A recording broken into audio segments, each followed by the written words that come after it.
Aitäh! Ma loodan, et see mikrofon töötab. Tere ka minu poolt, tähtis üritus minu jaoks. Ma olen teinud isegi märkmed, kes on mind enne laval näinud. Ma arvan, see vist on teist korda või kolmandat korda elus, kui ma tulen märkmetega rääkima. Nii et tore teid kõiki näha. Ma räägin paar minutit peamiselt sellest, kuidas mina läbi oma isikliku kogemuse seda tänast olukorda ja tulevikku lahti mõtestan. Siia ehitame linna on, ma arvan, see läbiv mõte, mida ma tahan teile täna viia. Ja ma olen olnud tegelikult 2 korda väga lähedal sellele tundele, kui ma olen 2 väga erudeeritud inimesega saanud asju koos teha. Üks neist oli professor Mart Ustav, kes 99. aastal ütles mulle, et ma tahan ehitada Eesti ravimitööstust. Ja kutsus mind appi. Ma ei mäleta neid täpseid sõnu, aga see mulje, millega ma esimesest kohtumisest temaga tulin, oli just see, et ta hakkab nüüd linna ehitama. Ja Maarjamõisal see juhtus. Maarjamõisal täna on nagu linnak ja ta on ka selle ravimitööstusele üsna lähedal. Teine samasugune tunne oli mul siit mitte kaugel, 2004, ma arvan, oli umbes siis, kui ma esimest korda kohtusin Ülo Pärnitsaga. Me vaatasime välja Lõõtsa tänava aknast ja siis ta näitas mulle, et siia Dvigateli tööstusreooni ma tahan ehitada linna. Ja ma tahan, et see linn ei oleks mitte ainult edukate ettevõtete linn, vaid ma tahaks ka seda, et see oleks tervete inimeste linn. Ja ta ütles seda umbes 2004, nüüd me oleme siin mõned aastad hiljem, Ustaviga kohtumisest 25 aastat, Üloga kohtumisest 20 aastat, ja me näeme seda, kuidas sellised visiooniga inimesed tegelikult suudavad muutuse ellu tuua, sest see linnak on siin olemas. Mardil on ravimitööstuse ehitamiseni veel üks väike kukesamm nagu teha. Ja see on see, mis tegelikult, ma arvan, on mind inspireerinud viimase 20-25 aasta jooksul. See asukoha valik, miks me täna ürituse teeme siin, ei ole juhuslik. Me oleme targas linnakus, me oleme teadusstuudios ja me oleme logistiliselt Eestis selles kohas, kus on kõige kiirem tee Londonisse ja Tallinnas me oleme kohas, kus on kõige kiirem tee Tartusse, mis on vahest veel natukene raskem tee kui Londonisse minna. Jah, loomulikult nii Tartusse kui Londonisse saab ka Mustamäelt või Kalamajast, aga see võtab palju rohkem aega. Nii et see logistiline sümbolite mäng või see koht, et me oleme siin Ülemistes, ei ole mitte ainult nagu juhuslik.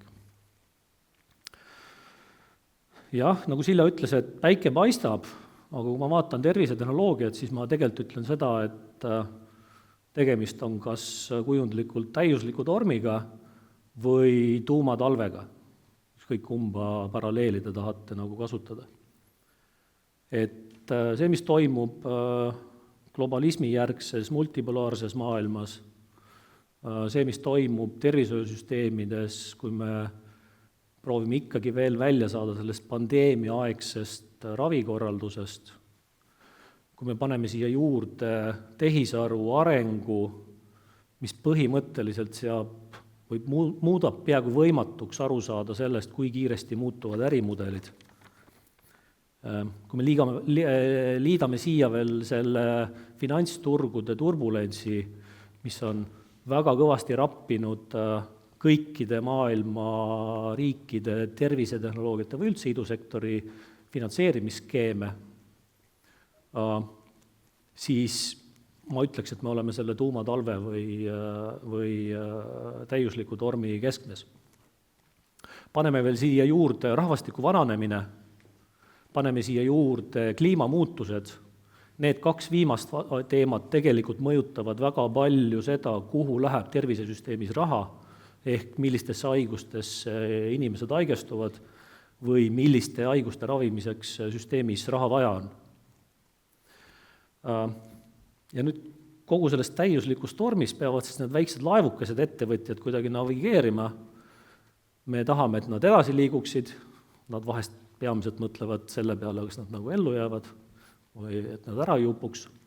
Et seetõttu ma ütlen, et me täna oleme pigem sellises nagu täiusliku tormi olukorrast, isegi kui väljas on päikseline päev.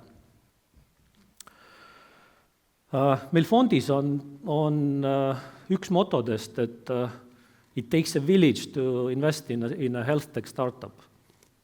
Ja miks me seda ütleme, on see, et lisaks iduettevõtte tehnoloogilistele väljakutsetele on tervisetehnoloogia ettevõtetel vaja veel lahendada ära kliinilise mõjususe hindamise küsimused. Nad peavad aru saama, millised on regulatoorsed väljakutsed või millised on regulatoorsed nõuded, millele nad peavad enne toote turule viimist lahendused leidma. Ja lisaks nad peavad aru saama ka seda, et väga palju nendest uutest lahendustest, väga paljud neid on sellised, mida tegelikult tänane tervishoiusüsteem ei oska osta. Ehk ka ärimudeli küsimus on veel väljas. Ja seetõttu me ütleme seda, et it takes a village to invest into the health tech. See ettevõtja vajab tuge nii oma nõustajatelt, investoritelt kui ökosüsteemilt. Ja seetõttu Startup Estonia ja EISi initsiatiiv arendada Eesti tervishoiutehnoloogiate ökosüsteemi kui tervikut on väga ajakohane. Toimemudel on see termin, mida on kasutatud ja ma loodan, et selle toimemudeli terminit me hakkame kasutama rohkem ja rohkem. Mul on kahju, et selle projekti käivitamine on selle idee tekkimisest nagu nii palju aega võtnud. Osad põhjused on objektiivsed, osad on kindlasti ka subjektiivsed. Ja selle täiendava aja on tegelikult kinni maksnud mitte meie teenuseosutajad, mitte meie ülikoolid, inkubaatorid või haiglad, vaid selle aja venitamise on tegelikult kinni maksnud meie ettevõtjad, kes on tegelikult oodanud seda tuge kuid ja kuid, kui mitte rohkem. Mul on hea meel, et meie väga eriilmeline seltsing, Tartu Ülikool, Eesti Tervisemajanduse Koda, Civita ja Tartu Teaduspark on selle toimemudeli arendamise hanke võitnud. Ma ei puuduta neid tegevusi, mida me hakkame tegema, vaid ma lihtsalt loen ette need 4 põhimõtted, millest lähtudes me selle seltsingu lõime ja need 4 põhimõtted, millest me loodame oma järgmise 4 aasta jooksul lähtuda. Esimene põhimõte, ma juba natukene seda rõhutasin, on see, et lisaks tehnoloogia vaatele me peame siduma siia kliinilise tõhususe ja ärivaate.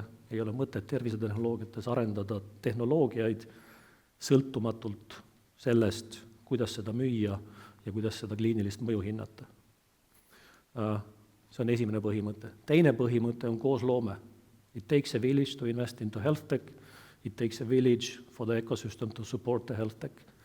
Koosloome, koos asjade tegemine, ühised projektid on, ma arvan, see võtmesõna, mis meid 4 organisatsiooni kindlasti iseloomustab. Ma loodan, et me suudame selle viia ka ökosüsteemi. Kolmandaks, need ettevõtted vajavad oma arenguastmes või sõltuvalt oma arenguastmest erinevat tuge. Nad vajavad teatud tüüpi tuge, kui nad ülikoolidest või kliinikutest välja tulevad. Nad vajavad hoopis teist tüüpi tuge kui siis, kui nad tahavad minna Ameerika turule või Inglismaa turule. Ja seda tuge tuleb neile pakkuda süsteemselt, koordineeritult, ehk see kogu ökosüsteemi vaade peab olema meil nagu põhimõttena sisse pandud.